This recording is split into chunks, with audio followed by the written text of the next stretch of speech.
And so for today's Thursday Circle activities, I sent home a few different things for you guys to do. So for the first activity is going to be patterning. So there's two different things that I sent home depending on what level you're at. You either got this patterning activity or you got this one. So if you got this one, what you're going to do is you're going to cut out these 4 items down below. So you have a leprechaun, a daisy, a pot, and a butterfly. And these are all items from our story for the week. There was an old lady who swallowed a clover. So what you're going to do is you're going to look at the patterns in each row. And you're going to pick out what one goes or finishes the pattern.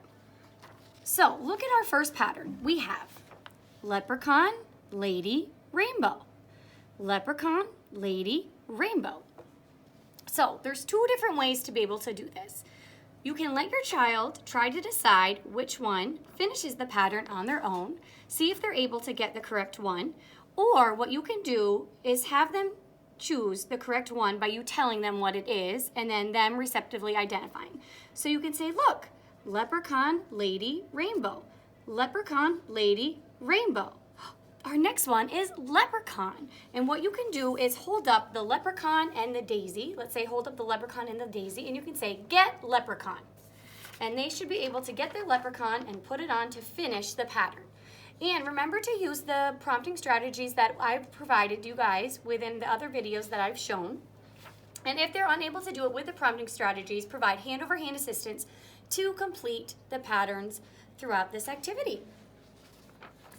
And, I was going to say too, if they're unable to receptively identify from a field of 2, you can just show them, like say for instance, this one requires the leprechaun to finish the pattern. You can just hold up the single picture of the leprechaun and you can say, look, we need the leprechaun to finish our pattern.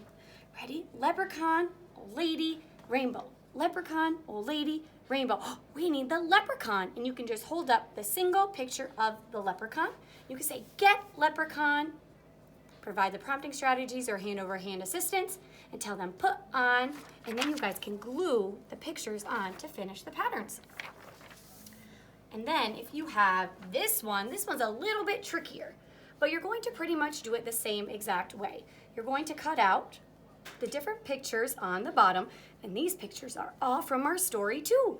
So we have the leprechaun, the old lady, the clover, the bird, the gold coins, and the pot. And what you're going to do is you are going to use these pictures to finish the patterns in these rows. And again, you're going to use parents or whoever is helping the child complete this activity.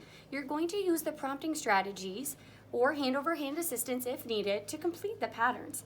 And if you have any questions on how to present the pictures to your child, or maybe the prompting strategies to help your child to complete this activity, just reach out and ask, and I will be contacting each of you today to help you out with these.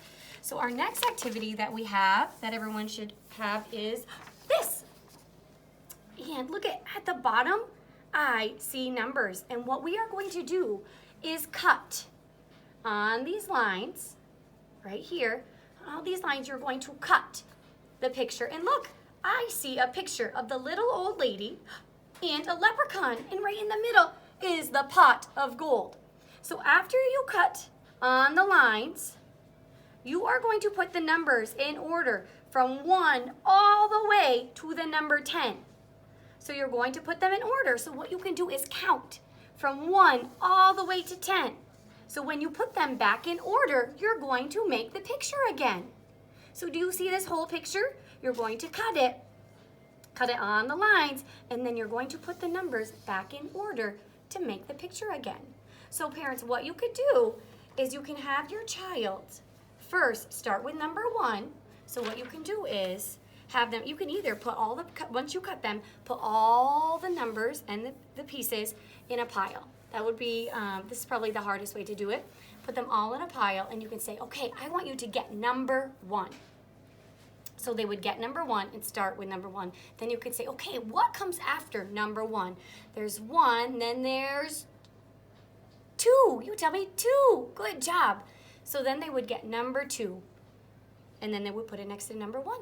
And then you could say, okay, So what number comes after 2? We need number 3. Good job. And you would continue to do that all the way to number 10 until we finish our picture. And then the next way to be able to do it is to just hold up 2 numbers. So obviously we would start with number 1. So maybe you would hold up the 1 in like a number 8. So something that looks pretty different than the number 1. And you would say, okay, first we need to find the number 1. I want you to get number 1. And you would provide the prompting strategies as needed or hand over hand assistance to get the number 1. And once they get the number 1, you would lay it down and then you'd say, okay, we got number 1. What comes after number 1? There's number 1 and then there's 2. Good job. And you can give them that initial sound cue. That's kind of like that t. Just give them the initial sound cue so they can kind of guess what comes next. And you would do that. And then what you would do, okay, we need number 2. So you would hold up the number 2 and then another number. So maybe like number 6. And then you would have them, again, receptively identify number 2. Provide the prompting strategies or hand over hand assistance to get number 2. And then they would then lay that next to number 1. And continue to do that all the way to number 10.